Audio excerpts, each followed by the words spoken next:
ঢাকায় 2 মাসের মধ্যে অর্থ মন্ত্রণালয়ের সহযোগিতায় সে সময় বাজেটের প্রণয়নের কাজ ছিল না, তাদের সহায়তায় আপনাদের কথা তাদেরকে বলার পরে তারা আমাদেরকে এই পুরো কাজটার জন্য আপনারাই বাজেট করে দিয়েছিলেন।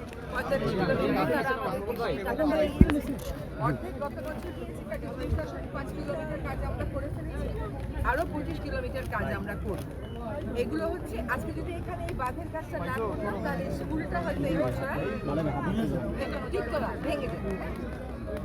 এইটা মানুষকে একটু আরো জানাতে হবে, বলতে হবে, কারণ মানুষের তো সাহস লাগবে সরকার তার কাছে কিছু দাবি করবে, সেই দাবিটা পূরণ। এটার জন্য আমি আজকে নিজের কাজটা দেখতে এসেছি।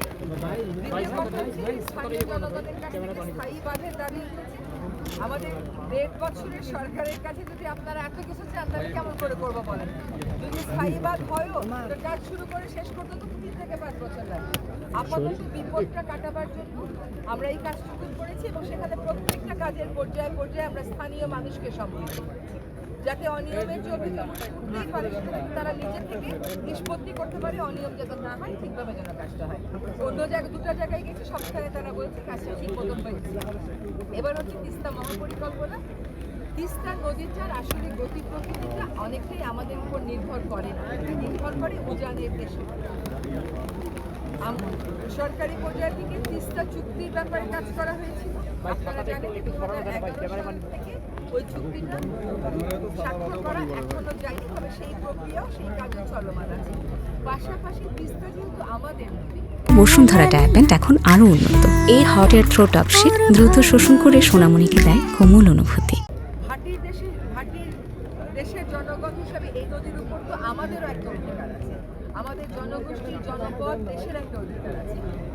সেটা আমরা কেমন করে সুরক্ষিত রাখতে পারি, সেজন্য 2016 সালে চীন সরকারের সাথে একটা স্মারক হয়েছিল, যার পরে একটা প্ল্যান দেওয়ার পরে সেই প্ল্যান নিয়ে আর কাজ আগায়নি।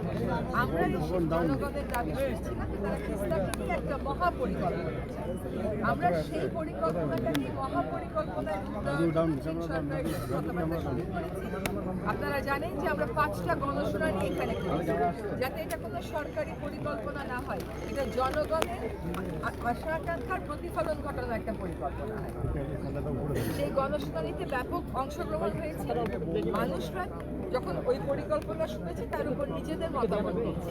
সেই মতামতগুলো সন্নিবেশ করে আমরা এই পরিকল্পনাটা সরকারের অন্য 2টা পর্যায়ে আছে, সেই একটা পর্যায়ে পাঠিয়ে দিয়েছি, সেই একটা পর্যায়েরও কাজ প্রায় শেষ।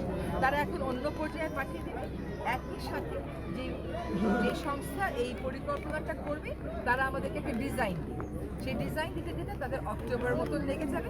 অক্টোবরের পরে আসলে কি পরিমাণ টাকা লাগবে, কবে কাজ শুরু করা যাবে, এসব বিষয়ে 2 দেশের মধ্যে দর কষাকষি হবে, কথা হবে।